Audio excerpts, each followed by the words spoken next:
So these 84 asanas, which are the fundamental yogasanas, are 84 ways to make the body into a passage. It is not necessary, actually, for everybody to do 84 asanas. If they do one, it is enough. Usually hatha yogis, serious hatha yogis who are taking hatha yoga as their path to liberation, practice only one asana, just one asana. It is difficult for a thinking mind to understand why would somebody spend his whole life trying to sit in a particular way. But if you learn to sit right, if you just learn to hold your body right, everything that you need to know in this universe you can know. Because this is known as asana siddhi.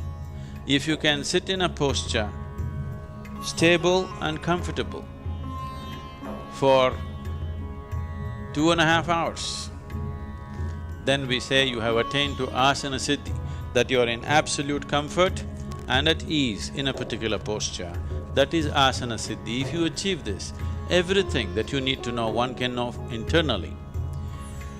How is this possible? How can by sitting you can know everything that you can know? If you have a television at home, television is just a box with a little bit of electronics in it. But it becomes a world by itself. The whole world can stream into this place that we call as a television, or this box that we call as a television, simply because there is a receiving mode. If you set the antenna right, if it is properly adjusted, then the whole world flows into your place or into this box. If it is not set right, same instrument, it has everything but can't do anything. This is how human being is. A human being is, an individual human being is who he is only because of what he perceives. Only because of what he or she perceives, an individual human being becomes whoever they are.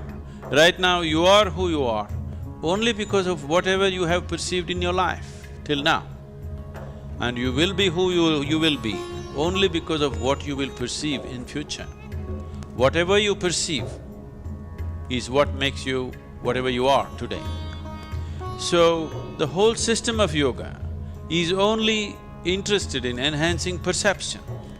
So if you hold the posture right, if your alignment is right, and if it matches with the cosmic alignment in some way, 84 alignments, if one gets into these 84 postures or even masters a single posture and approaches the remaining 83 through that, then everything that has happened in the creation till this moment, one can know, because the memory of that is right here within your system.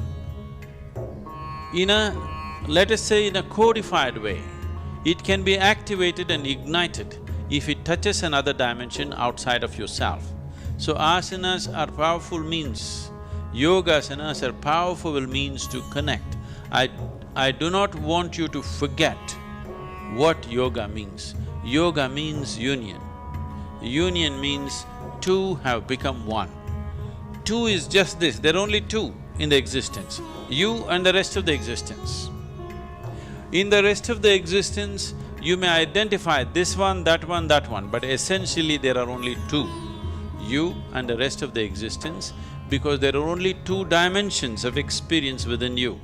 You do not know what is up and down in this cosmos. You do not know what is forward and backward in this cosmos. You do not know anything, these are all things that we have made up for convenience.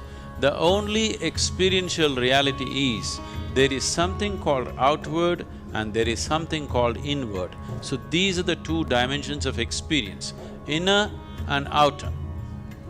So yoga means to bring a union between these, inner and outer, you and the rest, you and the other. When there is no you and the other, there is just you and you. That is yoga. So asanas are a physical manifestation of approaching this. a physical form of approaching this ultimate union, because physical body is the easiest thing to work with.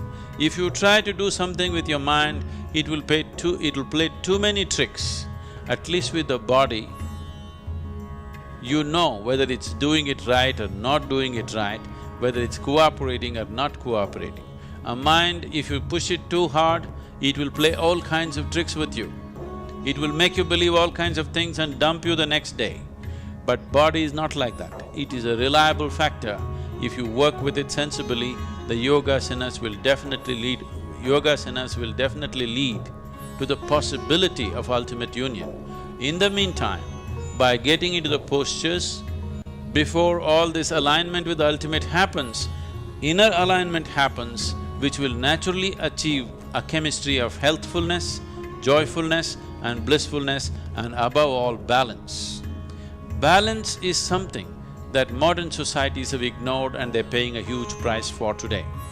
Whatever may be your intelligence, whatever may be your competence and education and qualifications, if you do not have the necessary balance, you will not succeed, you will not go very far in your life.